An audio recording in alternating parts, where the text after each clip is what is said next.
Welcome to your Security and Safety Tonic on television, Security Watch Africa, only on this channel, the Africa Independent Television. Welcome to the program. Today, my name still remains Patrick Abambo. On this program, we'll bring you information from the security and safety sector. Today will not be an exception. Today, we'll be discussing a very important topic with our well-knowledgeable guest who is already set to take some of our questions. I will introduce him after this next report from the Nigerian Army Headquarters as part of the way to motivate officers and soldiers who are fighting to ensure that Nigeria is protected. The Nigerian Army leadership has always hosted Salah or Christmas or New Year lunch with soldiers in the front line. This last Salah celebration was not an exception. The Chief of Army Staff, Lieutenant General Olufemi Oloyede, also organized several lunch in most of the front lines, and he was represented by various senior officers. At the 44 military hospital in Kaduna, he was represented by the Commander Infantry Corps Command, Major General Abdul Khalifa Ibrahim. Sit back as Elizabeth Tanko brings us the report. As part of boosting the morale of active and wounded soldiers, the Nigerian Army leadership under the command of Lieutenant General Olufemi Oloyede hosted Salah lunch in various theaters of operations and formations. At the 44 Military Hospital, Kaduna, the Chief of Army Staff was represented by the Infantry Corps Commander, Major General Abdul Khalifa Ibrahim. Delivering the Chief of Army Staff message to soldiers, Major General Ibrahim commended officers and soldiers for their resilience and tenacity. Your commitment and dedication to duty during this holy period deserves the highest recognition. While many are celebrating with their families, our troops remain at their duty posts across the various theater of operations to safeguard our beloved nation with unwavering resolve. This celebration is a moment to show gratitude to God for life, peace, and stability which we have been able to maintain across the country through your sacrifices in the different theaters of operations, despite the great dangers you face. Your sacrifices have ensured the security and stability of our country, demonstrating our resilience, courage, and professionalism while discharging your responsibilities. General Oloyede, speaking further through his representative, gave the essence of the launch and emphasized on his command philosophy. It gives me great pleasure to extend my heartfelt felicitation to all officers and soldiers of the Nigerian Army, as well as our esteemed Muslim brothers and sisters across the nation on this sacred occasion of Eid Fitr, marking the end of the holy month of Ramadan 2025. This year's Ramadan, which coincided with the Lenten season, serves as a valuable reminder of the importance of unity, mutual respect, and peaceful coexistence as a nation. Indeed, this celebration is a season for sober reflection, spiritual renaissance, sacrifice, and unwavering faith. It also reminds us of the virtues of selflessness, discipline, unity, and renewed commitment to the values of peace, generosity, and selflessness that Islam teaches. These principles resonate deeply with the core values of the Nigerian Army, and I urge everyone to uphold the spirit of sacrifice and patriotism in service to our beloved country. In keeping with the tenets of my command philosophy, I remain committed to strengthening the operational capacity, welfare, and combat readiness of our troops. This underscores the vital role of discipline, professionalism, and interagency collaboration, all of which are crucial in tackling the contemporary security challenges confronting our country. As we celebrate, we must remain mindful of our shared duty to uphold the peace, unity, and sovereignty of our beloved country. Our commitment to these ideals reinforces the trust placed in us to safeguard our country's future. This aligns with the strategic objectives of Mr. President, which is to prioritize national security and sustainable development. To our gallant officers and soldiers deployed across various theaters of operations who have continued to demonstrate remarkable courage and resilience in safeguarding the nation, your sacrifices will not go unnoticed, and the Nigerian Army remains steadfast to supporting and empowering you as you fulfill your noble duty. The ceremony featured many side attractions, including traditional dance and entertainment.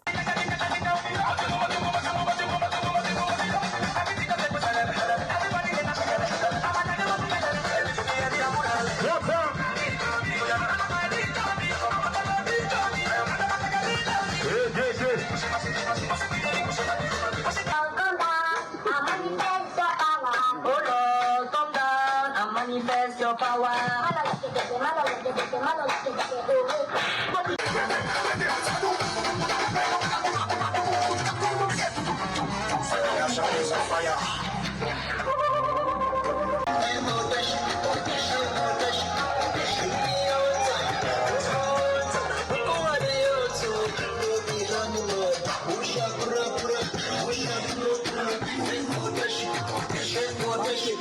Elizabeth Thanko, reporting for Security Watch Africa.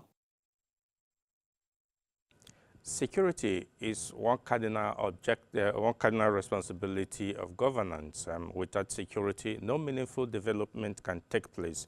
A society where there are breakdown of law and order prevail, then there's no development or planning for tomorrow. Nigeria has been having its share of insecurity, and today we'll be looking at security in Nigeria. What is wrong, really? And we have our guest who is already standing by via Zoom to give answers to some of the questions, to tell us what really is wrong and what can we do to correct the situation. We may have to continue next week with the discussion because today may not be enough to exhaust everything. But before we bring him in, sit back as we bring you this intro by Lucy Taiwo. Over the years, security challenge has become most troubling in Nigeria, while security forces and some Nigerians labor daily to curtail disturbing impact of insecurity. Criminals derive different means to outwit them. With the high cost of living, unemployment, and hopelessness spread across the country, the crime industry seems to be an attractive sector for some Nigerians. While the armed forces of Nigeria are fighting vigorously against terrorism, insurgency, and banditry, other forms of criminality are becoming intractable. Worried by this, Security Watch Africa seek to extract the situation, causes, and solutions of insecurity in Nigeria. We spoke with some Nigerians on the street, and they have this to say. The Nigerian situation, let's say the hardship in which we are facing in the country, that is what prompted the security challenges. Apart from that, you discover that everywhere there is lack of job. No job, graduates roaming around the streets. No better job, even the peanuts they are managing could not sustain them. So people just devised a means of, go into doing an ugly things that is not supposed to be done in the society. And it's because 2027 is around the corner. Whenever the election period is around the horizon, you see ethnic-based violence. You see all manner of violence. You see agitations, group coming up to air their views violently, and you see also some agitation, ethnic-based agitations. It is not a new thing that whenever election is coming up in Nigeria, you will be seeing violence. You will be seeing some level of insecurity and there's some level of intolerance. When the government are not doing what they are supposed to be doing, it happens that insecurity will increase in the country. The major issue on this insecurity is unemployment. All I worship Obafemi said some years ago when he was campaigning in 1979. The people that refuse to train today will not allow the rich, the children of the rich, to be sleep tomorrow. I think the government need to do something about more than 25 million are out of school today. And then I think what the government needs to do is, particularly on insecurity, is employment. We also have a seasoned security consultant, Mr. Maitu Ibadan, who is to give expert view to security in Nigeria. What is wrong?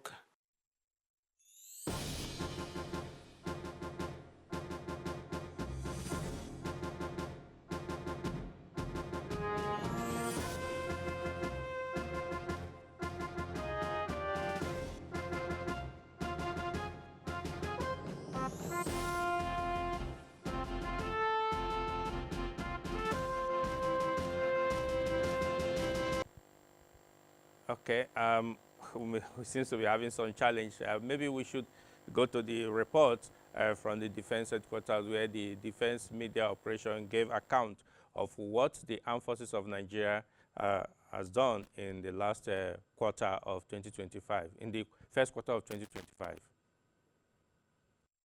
January to March witnessed aggressive operational tempo by our gallant troops in conjunction with hybrid forces and other security agencies across all theaters.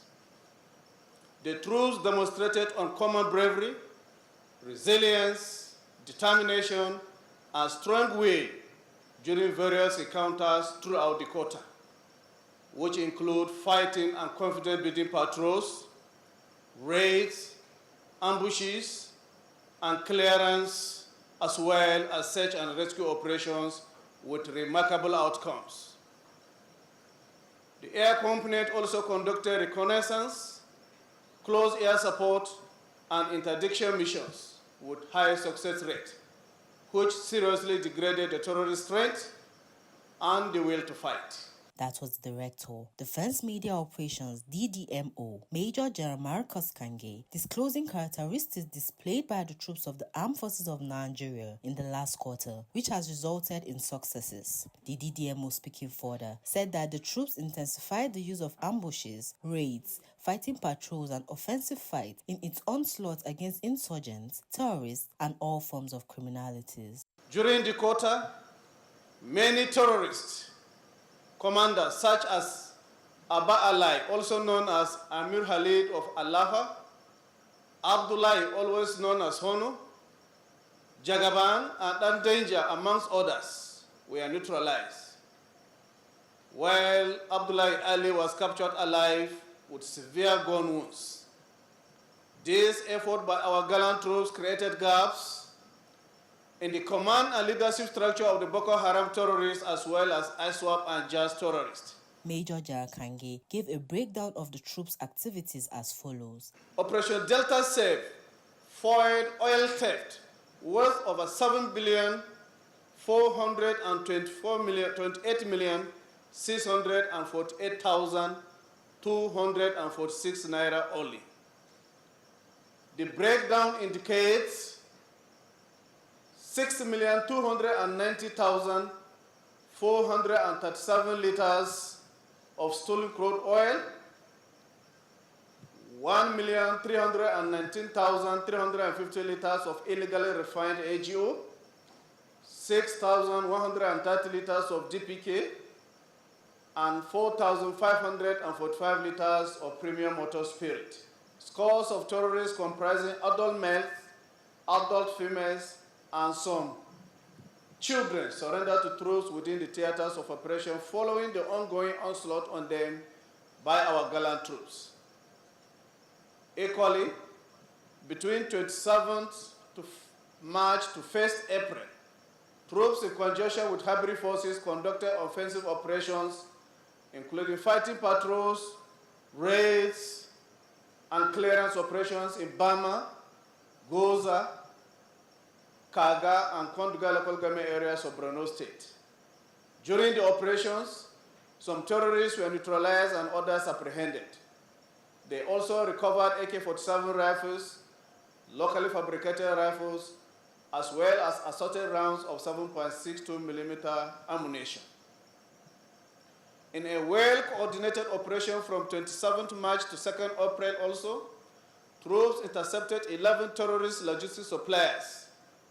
They recovered local fabricated guns, cartridges, mobile phones, vehicles, motorcycles, bicycles, food items, and the sum of 149,980 naira only from them. Elizabeth Anko, reporting for Security Watch Africa, Abuja.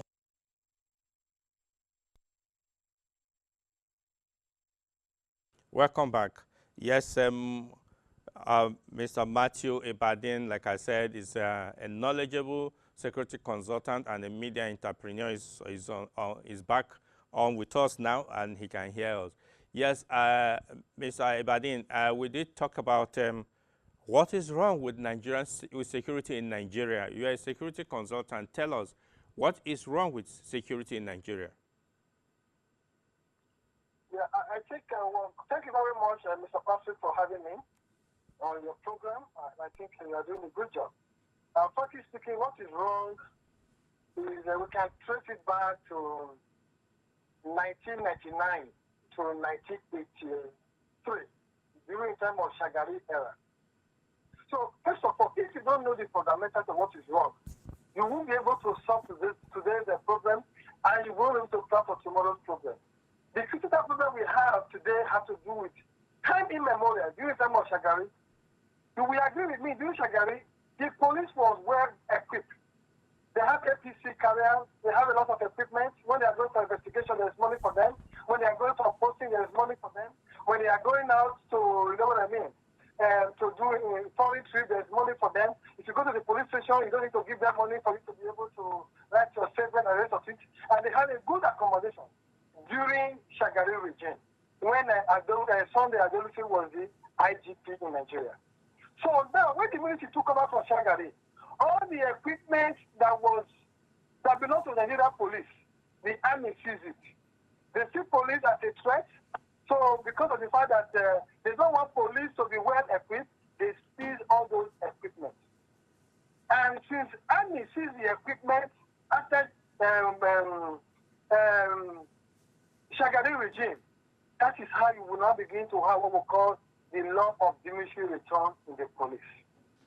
Now, to cope it all, in 1999 Constitution, you will find out that it was formulated and translated by the military. And you find out that all the whole security architecture in terms of the policy formulation is on exclusive list. That means the police belong to the federal government. State doesn't have a role to play. Local government have no role to play. That means all the power of police is under exclusive list. Meaning that it's only the federal government who can formulate and translate anything concerning policy of the police into reality. That is where the problem lies. Okay. Now, that is talking about in terms of law enforcement and crime management. But is that the reason why it seems that some Nigerians decide to take the path of criminality? Yes, you know, when there is no law, there is no crime. And when there is a law and the people are not feeling it, that means they can go in form of a self-help. The truth of the matter is that why we have a lot of criminality in Nigeria today, because we don't have effective policing. Because what we have is about reactive, not proactive. That is where the problem lies. So the problem we are talking about here is, for example, let's go back to crime documentation. Let's go back to infrastructure for the Nigerian police. Let's go back to investigation for the Nigerian police. You find out that the budget of the police is not even enough to take care of policing in Lagos State as a state. Lagos State is like 3 states or 3 countries in Africa. So the budget of police is so lean that he cannot even cope in terms of training, in terms of infrastructure. You find out that there's a lot of lacuna in that perspective. So therefore, people see this as a form of a yardstick for them to be able to perpetrate crime because they know that police is not well equipped. And sometimes I sympathize with the IGP, I sympathize with the CBS. The truth of the matter is that what the police have will not be able to help Nigeria to move to the next level. So to me, I think we need to, as a matter of urgency, dismantle the current security architecture, whereby states will be given autonomous to have state police, whereby we now go back to the constitution to amend it. We now expose that area of exclusive list to concurrent list. We take it to residual list, so that states will be able to formulate and translate their policy into reality, so that we can hold the state governor accountable for policing, and so that we can hold the local government chairman or chairperson accountable for the policing. Today, we are only holding the president accountable, we only hold the IGP accountable. Instead of bottom to up, now what we have is top to bottom. That means we have actually complicated the security architecture of Nigeria. This is where the problem lies. Okay. Now, you have touched the angle that also bring the issue about state police and local government policing, which is quite interesting because there are also a school of thought that says that would that solve criminality? Would that stop the propensity of some Nigerians committing crime? For instance, I don't know the states, apart from the countries that that practice this, apart from the United States of America, and how secure some of those states are. If the people are not taken care of, like some of the respondents who spoke during the introduction talked about unemployment and hopelessness within the society, that leads people, when people are hungry, to go commit crime. Don't you think that the hopelessness or the high cost of living is also a factor that could make people to want to commit crime? Yes, I agree with you, Mr. Patrick. The truth is, it is crystal clear what is causing insecurity in Nigeria. One, we don't even have light. You see, today, since independence, we cannot boast of stable electricity, meaning that Nigeria cannot boast of 24-hour light. It's one of the critical issues. The truth is, as far as we don't have stable electricity, we have artisans, we have businessmen, we have people who are into barbers. They cannot use light to be able to do their business. That is one of the critical areas I believe that is leading to criminality in Nigeria. As far as we don't have light, it's one of the greatest problems we face. That is number one. Number two has to do with crime documentation. We don't have the infrastructure for crime documentation in Nigeria. For example, you can commit a crime in one police station. You go to the second one and commit the same crime, there is no crime documentation. You can even go to other states, there is no crime documentation. And the third one has to do with the kind of democracy we practice. I call it diesel-driven kind of democracy we practice, whereby all those 4 years democracy is not working for Nigeria. We would be able to sit down to actually talk to ourselves, to talk about how we can have an accurate democracy that will be good for Nigeria. Not the democracy for Western, not democracy for America. Okay. For 4 years democracy, it's not going to work for us. All right, because Mr. Look at what we have today. Yeah, Mr. Badin, we've got the signal to end for today. I think we lost some time trying to get a proper connection with you. But with your permission, we could continue this discussion by next week so that we can actually exhaust from your wealth of experience and knowledge, if you agree with me. I must say thank you very much for being part of the program today, and sorry for the inconveniences. Yeah, viewers, unfortunately, we have come to the end of today's program because of time, and I'm sure you're enjoying the discussion. But till next week, we'll come your way again. I say bye for now and remain blessed.